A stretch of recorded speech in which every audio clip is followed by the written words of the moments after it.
Your book, your story, your journey. Rightcoach.ie. Yeah, my yoga teacher has moved back to India, so I'm on the lookout for a new yoga teacher as we speak. I'd like to invite Kevin to come and say a few words next. Kevin Quaid is also an author, and he's written a book called Lewy Body, Dementia, Survival and Me, and he's an advocate for how to cope and deal with the phenomenon of Alzheimer's and dementia. Thanks, Kevin. Thank you so much. Thank you. Get this way. I'm afraid I took the alcohol instead of the yoga. And you can obviously tell. Carl, I'm thrilled to be here tonight. And we were supposed to meet on several occasions. If I was starting giving you my life story, we'd have to book the hotel out for 6 months. But basically, 12 years ago, I was diagnosed with Parkinson's, which didn't come as a major surprise, but then I was told that Lewy body dementia. And I said, what the hell is wrong with you? I said to the doctor, I can't have dementia.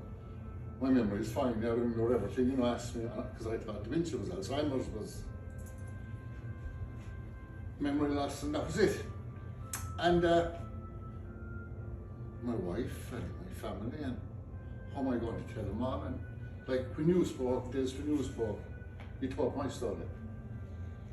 But it took a bit of time for the diagnosis to hit home and to sink in.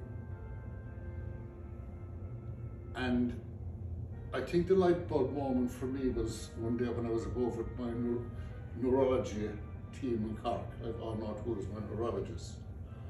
Nothing about me was ever normal, so obviously my diagnosis wasn't normal. And I did not fit the criteria for Lewy body dementia. But I did the scan, and I said, are you sure? She said, it lit up like a Christmas tree. There's no need to re-scan it. And I kept notes on the way my day-to-day life was going for the doctors. And after about 3 or 4 months, one of them, the doctor said to me one day, he said, would you ever consider writing a book? And I said, you're the doctor and I'm supposed to be the one with dementia. I think we need to swap seats. But I came home and there was a cousin of mine who was fighting her own battle with cancer, and everyone fights a battle. Every family fights a battle. No one is immune to it. And she said, write it, because November, December, January bugged me about this lady writing. And I said, you know what I'm going to do? For the new year, I'm going to start off writing 4 days a week, and I'm going to write 500 words a day, and we'll see where it goes. And anyway, to make a long story short, I started to write. And in one day alone, I wrote 8,000 words. I just couldn't get over it. It went from morning to evening without even knowing it. But I sat above Patricia Messenger at 103 FM. She interviewed me and she said, we've the author Kevin Quaid, and I started laughing. You'll hear me laughing right here. And she said, what are you laughing at? I said, you're after calling me an author. But she said, that's not what we call people who write books. And little did I know, at that time, I had become the first person in the world to write a book about Lewy body dementia from the patient's point of view. This was Kevin Quaid from Bradford, West Limerick, living in Kentucky, the first person in the world. I thought, this is mad, and she was right, because she does her homework. And I suppose it was there my journey began, and there was a couple of things we were talking about. We were supposed to meet so many times and different things happened, but the community is everything. But I was new in the community in Kentucky. No one knew me. So I had out the biggest pub. Put ads in the papers, went on the radio, and said, I'm launching my book. And I stood up on the stage in Kentucky, and I said, I'm Kevin Quaid. I'm a Limerick man, and I've Lewy body dementia. And my life just took off from there. Little did I know the journey it was going to take me on. I'm now chair of the working group for the Alzheimer Society of Ireland. I'm chair of the working group for Alzheimer's Europe. I'm on the board of Alzheimer's Europe. And I do work outside of dementia. I do an awful lot of work with the Gay Players Association. I do motivational talks. This is not about a poor me. When I was diagnosed, I couldn't drive anymore. The driving was taken away from me. I couldn't work anymore. That was taken away from me. So what do you do with your life when something is taken away that you love? You replace it. And if you can replace it with a passion, whoa, are you on a winner. My work, I replaced with advocacy work that I adore. My driving, I replaced it with writing. That is the most powerful name of a book, the power of the written word. Every single person should write. You don't have to publish it, you don't have to show it to anyone. But the one thing I'd never do is I never say, right, I'm going to write about this today, or I'm going to write about that today. I don't do it. I say I'm going to go out from 1 o'clock to 4 o'clock, and I'm going to write. And no matter what comes into my head, it goes down. But it always fits. Now, I can't understand that it always fits. And something that you spoke about that's in your book, imposter syndrome. Oh my God, is it just Irish people or what? But do I suffer from it big time?